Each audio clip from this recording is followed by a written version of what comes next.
entirely satisfied with saying we can sit back and say, oh, good, the answer's there. Government will be efficient as soon as these two guys get together, and that will, of course, depend on Trump becoming president. But at least the two are talking about a subject that's very important.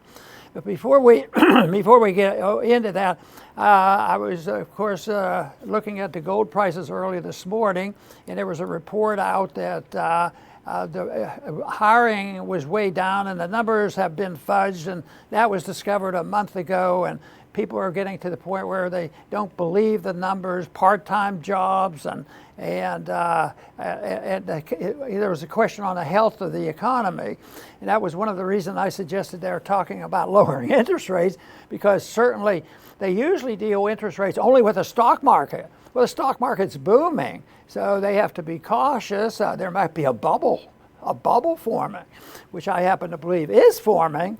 So, but I think the response in the gold market to this announcement of what happened sort of tells us a story about what the Fed has to put up with and what the politicians put up with and what the investors have put up with and what the individual citizen has to put up with.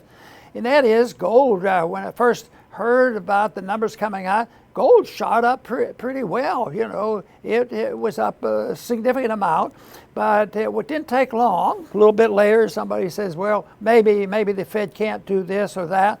And the gold sinks real fast and wait a little bit and it's back up again. I think that's so much reflects the fallacy of the Federal Reserve. They can't know what to do on a fast movement, and the people don't know exactly what to do. But in a free market, interest rates would go up and down, but we wouldn't have to try to outguess the Fed.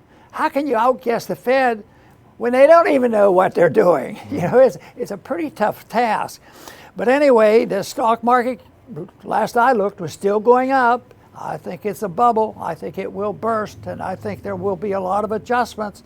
And I think our viewers have to consider, what do they do? How do they protect themselves? No easy way. Of course, my number one way of protecting our country is advocate liberty and let the people take care of it. That's my goal. But that's not likely to happen next month or next week.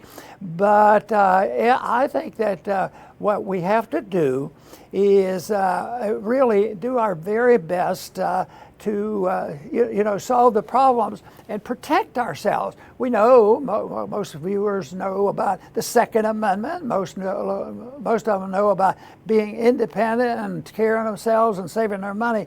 But one thing that is tough in this day and age, when the stock market is so high, you say, wow, that looks pretty good. I guess I'm okay now. Gold is doing better, but we don't know what to do. But I want to talk about what is offered by Birch Gold, because they offer some information and to explain how you can maybe move in one direction or the other. Maybe less stocks and more gold. And there's a IRA account that they can help you open up. But if you're interested in this and haven't done anything about it, you can text Ron at 989898 and get in touch with Birch Gold. That is Ron 989898, because they'll send you free material and an indication of what you might be interested in doing, and that would be to get an IRA account where you can hold metals, physically speaking. So that's one thing that we can do, and I can guarantee you there'll be nothing perfect in anybody effort to protect against big government until we get rid of big government.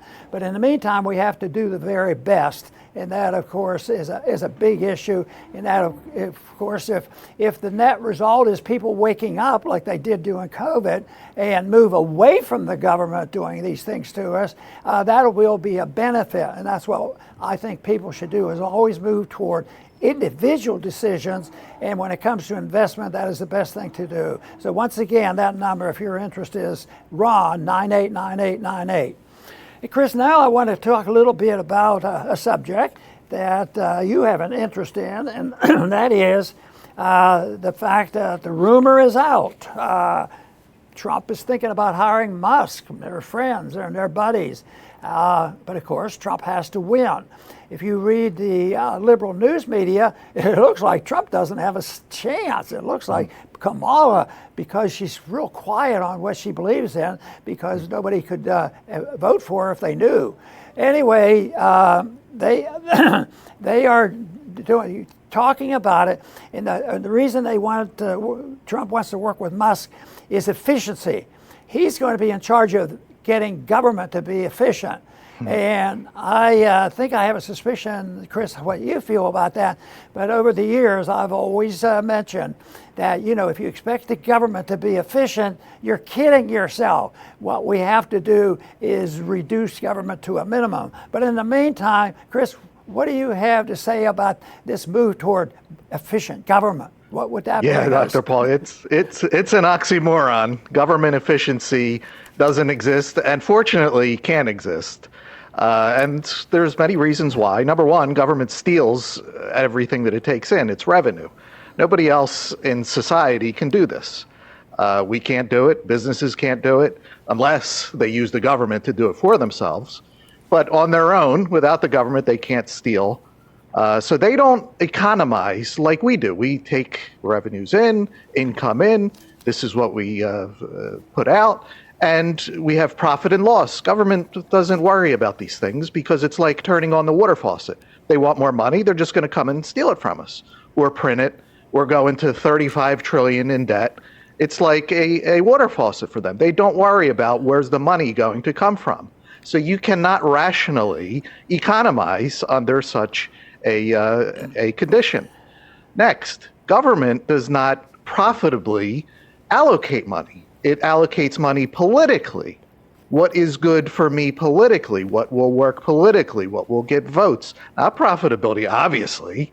It was $6 trillion on Iraq profitable, maybe for the crony businesses, again, that are attached to government, but not for us, the American people. We were robbed. $6 trillion, gone.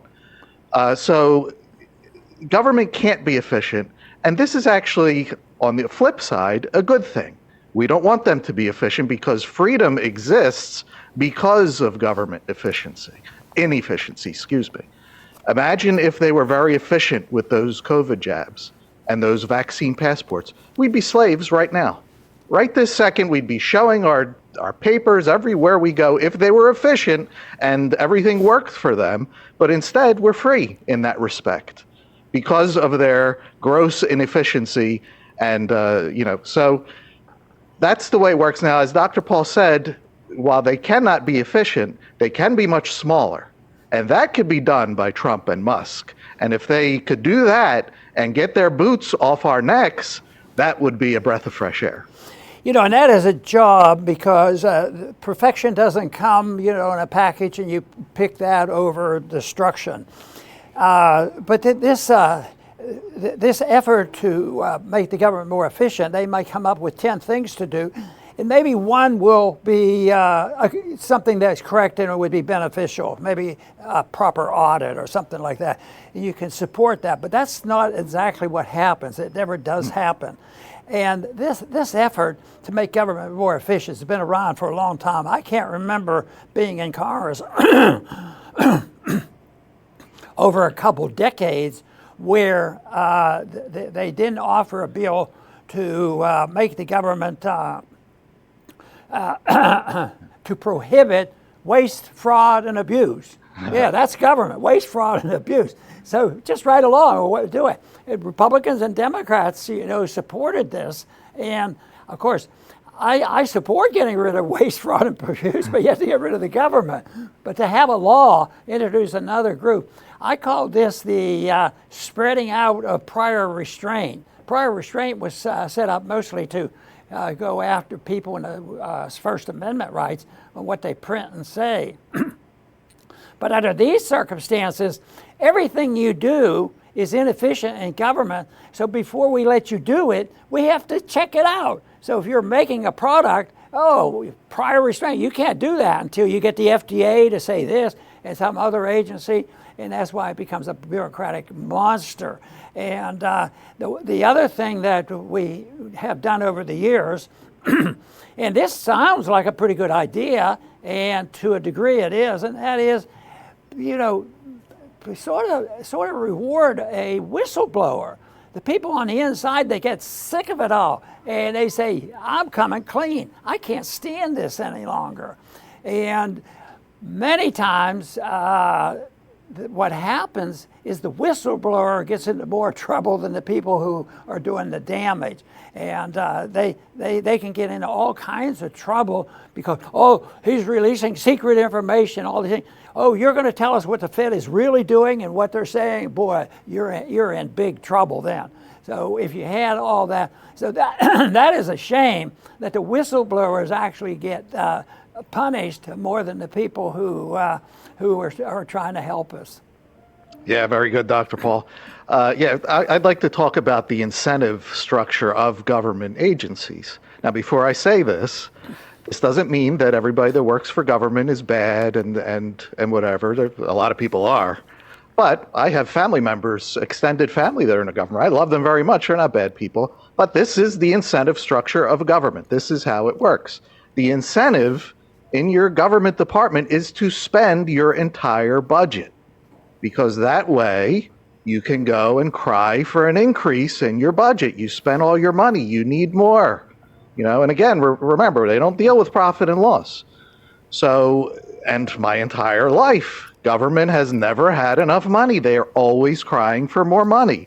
They spend trillions of dollars now, and it's still not enough. They spend more than they take in, much, much more than they take in. Now, here's another bad thing about the incentive in government. When they fail, even then they go and ask for more money. They want a reward. We need more money. Our budget isn't big enough. That's why we failed. So the incentive is built in for failure. Now, again, this doesn't mean that everybody in government is bad, as I say this. Now, in your agency, if you don't spend your entire budget, the agency down the hall will, and they're going to get a budget increase. Not you. You obviously don't need it. You didn't spend all your money. They did. They're going to get more. So that's how it works in government. Now, this is all opposite of the real world that everybody else deals in. We can't do any of this stuff. And in government, the bigger the budget, again, for the individual bureaucrat, the bigger your standing as a bureaucrat. I'm in charge of this department of health and this and that. We have a budget of $70 trillion. Now regardless of that you're wasting it all, are a big shot, and you're going to go get promoted and maybe be vice president and everything else. So that's all of these things I just laid out is the reason why the government spending goes up and only up and never down, and nobody even talks about it going down. It's because the incentive structure of government is so warped and bizarre that this is the reason why you need limited government. But, this is a lesson that people have to always learn the hard way. On the books, there are some requirements for auditing the certain agencies, and that doesn't seem to work very well, but it sounds good, and you can't say, oh, no, don't audit. You should, or get rid of the agency that you're worrying about. But right now, under these circumstances, they will tell you that they keep an eye on these things, the politicians and the Congress, but that is not true. The subject that I've dealt with for a long time, like the Federal Reserve, we don't know why they do and what they do and how much they're really doing, especially in the midst of a financial crisis like we go through about every decade or so. And also, likewise, where there's so much corruption because it enhances foreign entanglements and foreign wars, is the DOD.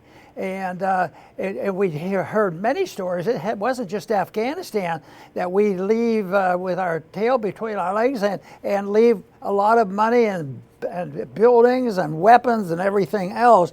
And they don't even do an audit of the DOD. And the other thing that they need to do, if they were serious about it, it would help the bigger picture that we're talking about. And that is, quit spending money you don't have.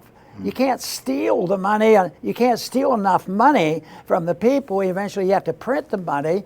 And guess what? It gets out of control. And there's no political will or political ability to shift that. So that's going to happen.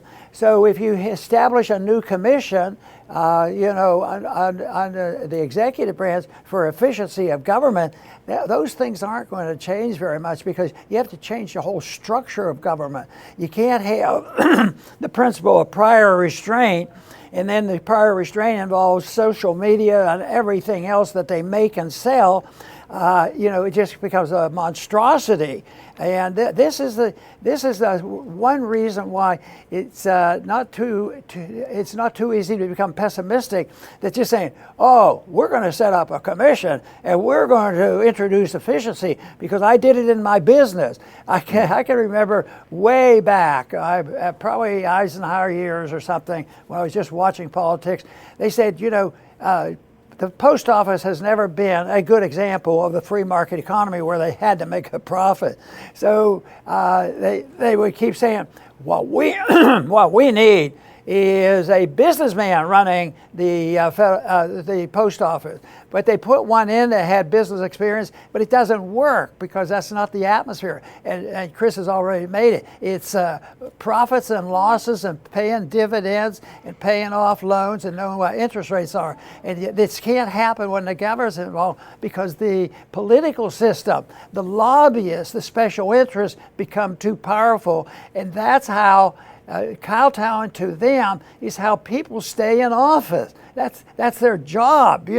I have to do what my supporters tell me, what my constituents tell me, so that they go along with it, and it's endless. And right now, it's topping off. I think the efficiency of government is what we're dealing with, because the efficiency of government is going to get worse and worse, along with the debt and the financial problems we have, and the runaway growth of our empire, and also the internal chaos that's created by all these problems and programs and spending. And our cities are ending up in chaos, especially those that lean more left than right. And so this is coming to a climactic end.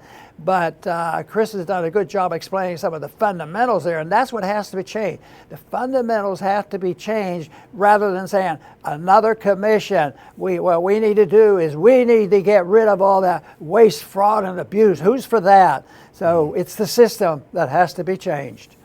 Fantastic, Dr. Paul. I will conclude now with my closing thoughts. They're going to be short and sweet. If there's the one thing that Trump and Musk must do, is drastically reduce the size and burden of government. Government is a overwhelming burden on our country, period.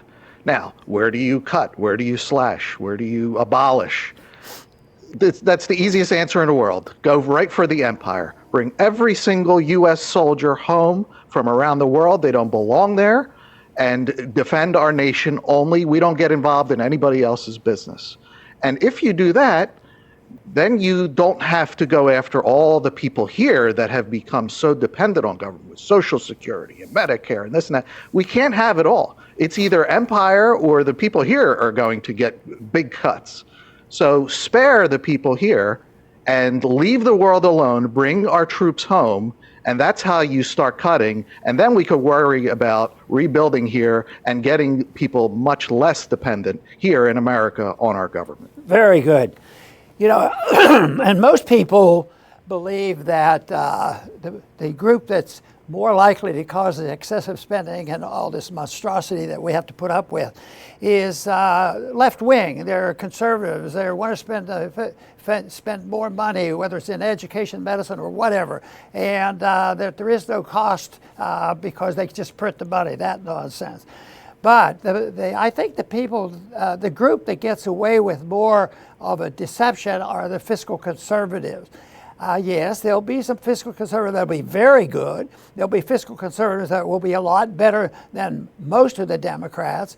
But at the same time, the fiscal conservatives think they have to lead the charge, because there could be a coalition between constitutionalists as well as the libertarian-leaning congressmen, and do some of the things that we're talking about. But what happens is the fiscal conservatives, they have exceptions to the rules. Even if you have Republican conservative administrations and compare them to Democratic administration, frequently the Democratic administrations, maybe it's just luck or whatever, have less deficits than the Republicans have. But the fiscal conservatives, where I think they really slip up, is the fact that yes, they're willing to cut some, maybe some domestic welfare spending or medical care or something like that. But what they don't ever want to cut, except for a few exceptions, is support for the empire, support for the military, because that's an attack on national security, and it marches on. Democrats just like big government, and Republicans, tend to think you can't vote against a nickel of it because we have to support the people that we promised we would support. And if you look around, there's a lot of countries that depend on us for food, clothing, and guns. And that is a big problem. So a little more honesty about what's going on is necessary.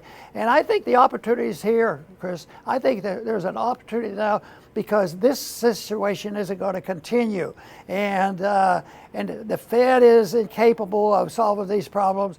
These committees to, all of a sudden we want efficiency in government. We want to deal with waste, fraud, and abuse, and we're going to clean up this mess. No, you can't clean it up. It's just a system that doesn't work. It's been around for centuries, if not thousands of years, where the government has control and they put the burden on the people. And one of the most important ways that they're able to do that is put the burden on the people is through the inflationary system, print the money and make the little people, the middle class and the poor, pay the high prices and suffer the consequences. And I can't imagine why we don't do a better job in selling our desires to promote liberty. Because I'm convinced if you have a more libertarian society, the freest societies, and we at one time was probably one of the best free societies, it becomes wealthier and freer than any other system. Socialism and welfarism and communism and authoritarianism and Keynesianism, they do not produce anything like what comes from a free society. And we want to make sure that people know and understand this and know the difference, because it doesn't cost a whole lot to have our freedoms, because right now it costs us an arm and leg to get a free lunch, which never arrives. I want to thank everybody for tuning in today to the Liberty Report. Please come back soon.